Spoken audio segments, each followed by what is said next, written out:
Hi guys. So this week we're going to do something a little bit different to what you're used to seeing on the channel because it's Christmas and I'm really busy anyway. I just wanted a little bit of a change and I thought this would be quite a nice thing. I asked you guys if you had any questions for me or about my modelling, so I thought this would be a nice way to look at that. So I've got a list of what you've asked and I thought I'd just rifle through them and see where we go.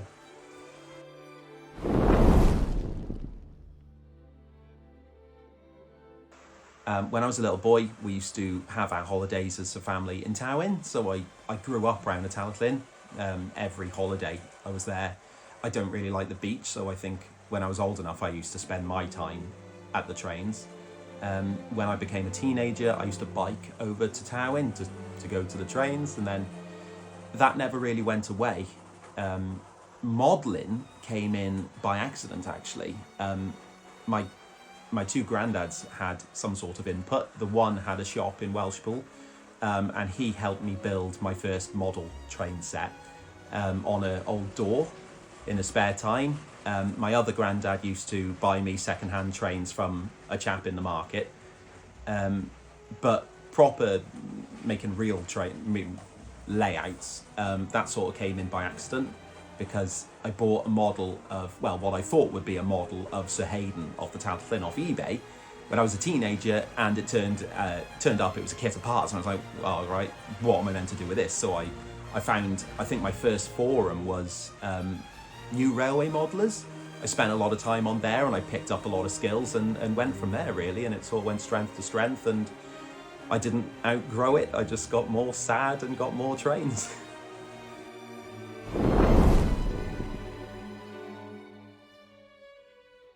Yeah, I do.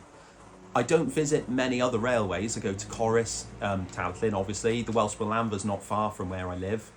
Festiniog, Welsh Highland. That's about it really. I don't really go to railways. I've got the particular niches that I am interested in and sort of stick with them really. But yeah, I'll take a train. If someone offers a train, I'll take it, go for a ride.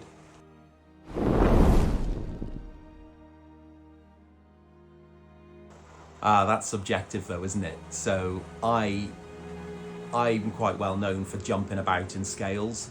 So when I started modelling narrow gauge, I went from 009 to 7mm, back to 009 and 7mm, and I kept popping between them. Then I found 5.5mm, which I found was a brilliant scale. I'm still modelling, which I'll show you that in a bit. Still modelling in that scale, but I do a lot of 009 now purely because the trade support for it is massive. So for me personally, I think 009 would probably outdo 5.5 purely because of the stuff you can get. But as a scale, 5.5 is a much better scale.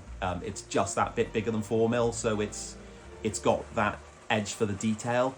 And at the same time, it doesn't take up the room that 16.5 would in 7mm. So yeah, 5.5.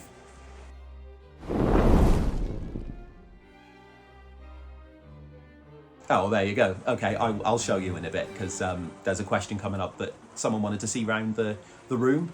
So I'll probably show you that at the end, and I'll show you my model of Pendre as it is at the moment.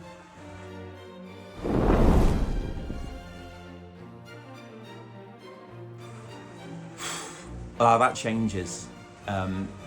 It was always the chorus engine, so Sir Hayden and Edward Thomas at the Talyllyn. I always liked those. When I got married, I chose Dolgoch as the engine, and I thought that was probably my favourite until I started volunteering on the railway last year, and the brass work put me off a little bit because of the cleaning side of it. I like number 6 now on the Talyllyn. I like the double fairlies, and I like the Hunslets, Linda and Blanche off the Festiniog as well. I don't think I've got a favourite though. For standard gauge, I really like the class 158. I think that's just because I grew up with them on the Cambrian. That's the railway we came from, Welshpool, so that's what I saw, and I think that stuck with me. Steam engines, probably Black 5.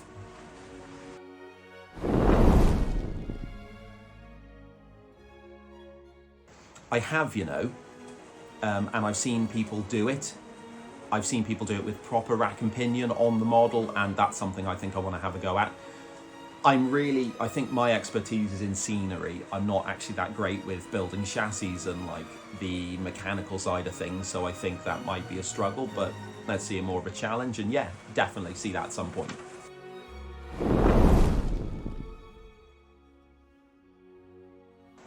So when that question came through, I had to look up who that was. I didn't know who he is, and I'm sorry, but no, that's not. I like music taste is quite varied. I like country, but I also like metal. When I'm doing modelling, I only really listen to podcasts. Don't really listen to music that much, but it wouldn't be George Harrison.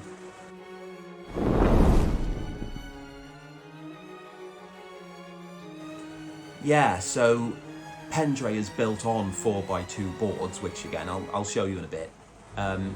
I don't know what I do with a single board, but maybe that's something I'll do on the channel at some point. I've been quite tempted to do something with the Hornby track sets that you buy, because I think that's something that a lot of people might have, especially as beginners. Maybe I could do something with that, but we'll see.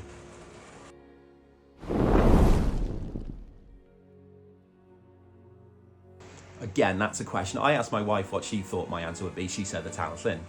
That's a fair point, probably would be. But also, I think as a curveball, the Darjeeling would make a really good model.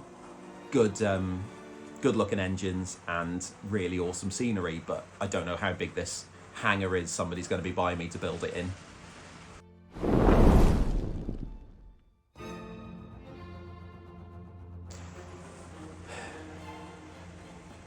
That was a really good question, and I thought about that for a little bit. And again, this is sort of a curveball answer, because I think a lot of people would expect me to say narrow gauge, but actually I think a model of Shrewsbury Station would be awesome, because you could run so much on it, but also the architecture is fantastic. I love the castle in the background, and the fact it goes over the river, and you've got that massive signal box. There's loads of track. Like it'd be awesome. Yeah, I'll do that. I think I'll do that at one point, but probably an N gauge.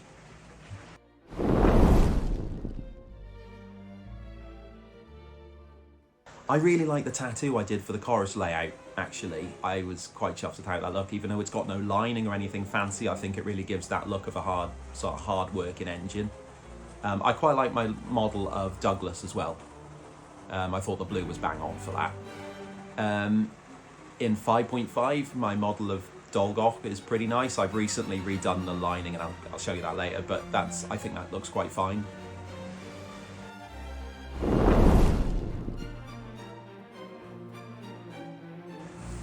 I don't know how I get it done, actually. I've got a family with kids. I've got a house that needs a lot of work doing. I'm training to be a teacher, so I'm doing a lot of planning and everything around there, assignments, uni work. So my life is pretty full on. But yeah, I do try to make time for it. And actually, I found that the channel itself, the fact that I'm trying to do a weekly upload is pushing me to do it. I think if I didn't have the channel, I probably wouldn't be doing the modelling anyway. So it's actually, I've got it to thank for that.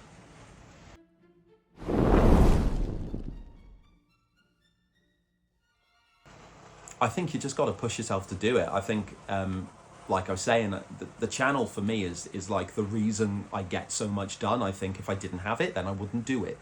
And also do something you enjoy. Don't model stuff. Like with the channel, I'm only doing projects that I would like to do anyway. Otherwise, I don't think I'd do them, and I'd lose the enthusiasm. And I'm very flaky with things anyway. I go full on a project, and I'll probably think, oh, what's that over there? I'll do something else. So yeah, do something you enjoy, and try and get it done in a reasonable time frame. I think with me, I cool off. So if I'm doing something like Pendre, I was doing a lot on it, and then all of a sudden I'm like, oh, I'll do something else, and I'll forget, and that'll be the end of that then. So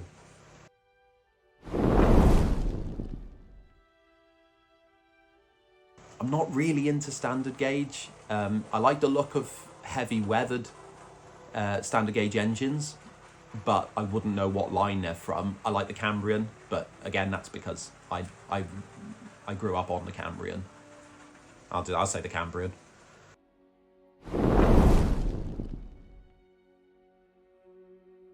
Yeah, I will. I've got a few ideas for standard gauge projects. I tend to find that standard gauge, ironically being bigger, I find it more interesting in a smaller space. So yeah, I'm going to squeeze that bad boy in at some point.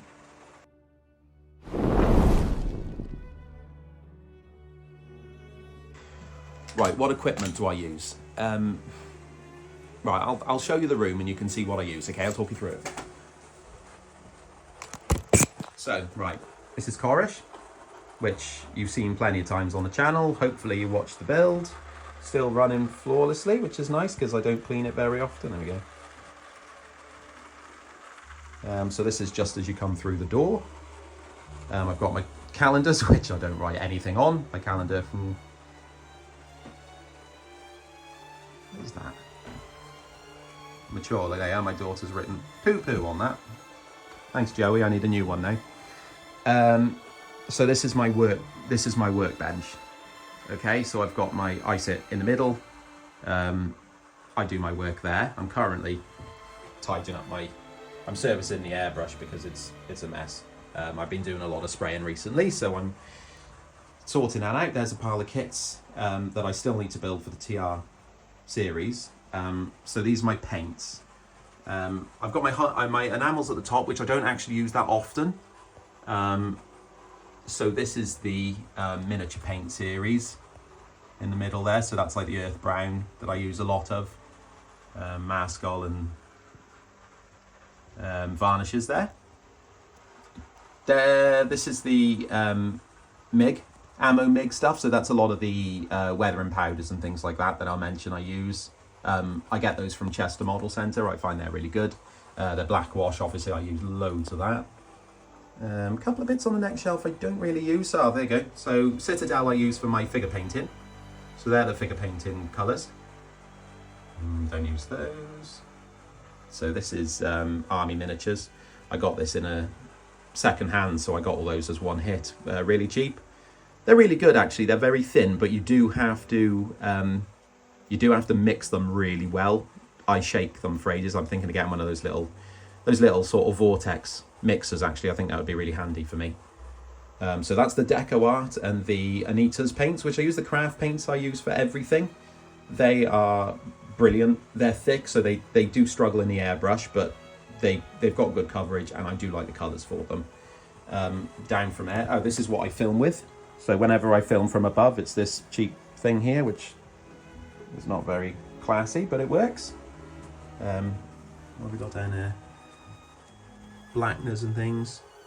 Gravity, liquid gravity, so that's, there's little bits, a couple of glues, ballast bond, glue and glaze, that's all the deluxe materials, which I really like. What's in my drawers? Spray booth. I use a lot of cotton buds and things when I'm spraying, because I tend to sweep out the airbrush with it in case you get little bits and things like that. These bottles have got like IPA in them, so I use those when I'm spraying scenic work and gravel and things. This is oh god, look at that. So this is my drawer that I tend to have a lot of my tools and things that I use all the time. So there should be like my like needle tip pliers I use, a couple of knives which I don't tend to use because I actually tend to use the big like craft industrial knife. I don't know, I've always used them, so I tend to get on. Where's my little pointy thing? Don't know where the pointy tool is. Should be in there somewhere. Oh, there we go. This is my little pointy tool thing. Craft cutters and rail cutters, they're always handy to have. Wire cutters. Next drawer down is like spray paints. There's more IPA in there to top up. This is Italian red, so this is the colour I use for the TR stock. Couple of different primers and things. I use plastic primers. On the window is, that's commission work that I'm struggling to get through. I'm not doing commission work anymore, so if it's on there, that will get done at some point, but I can't tell you when, sorry. That's another drawer from hell. Let's not look in that one.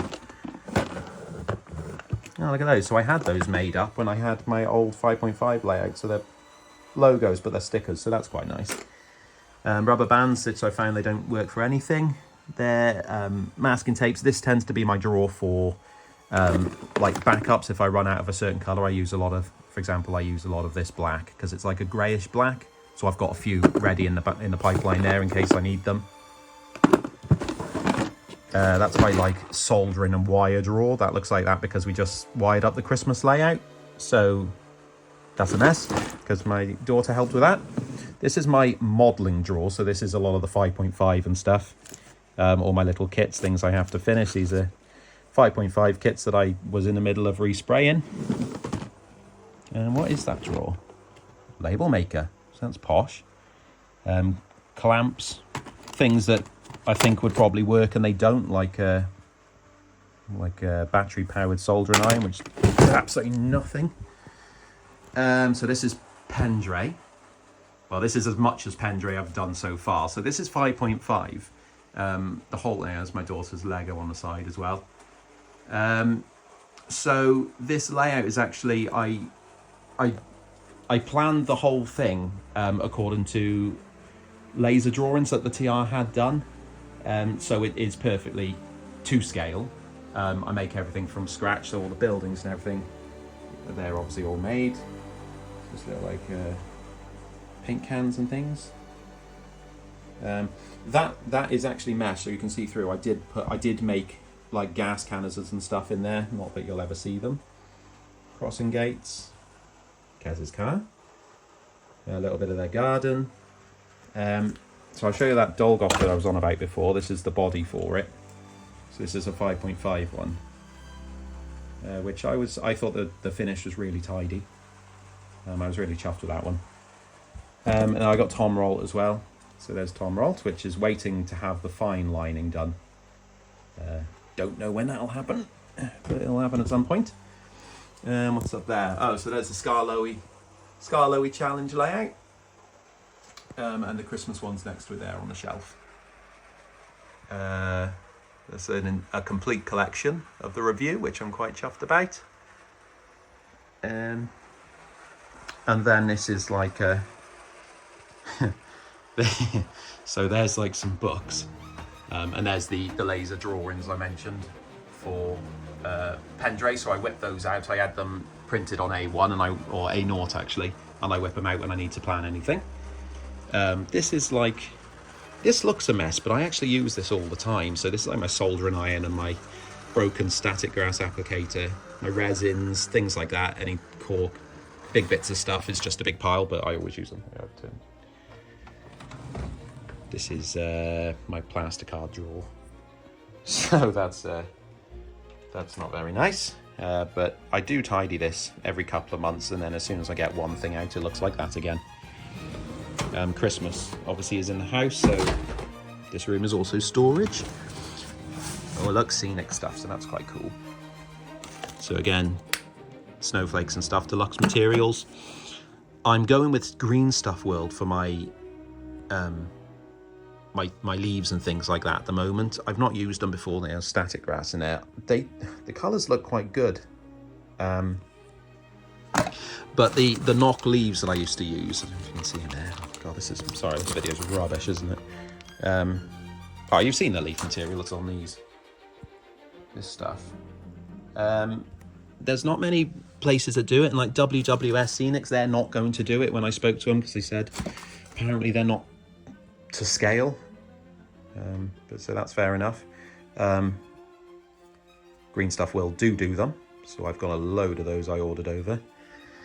So we'll find out about that. There's the polyfiber, I use loads of that. So if you ever wonder what I make my trees and shrubs out of, I make my trees and shrubs out of that.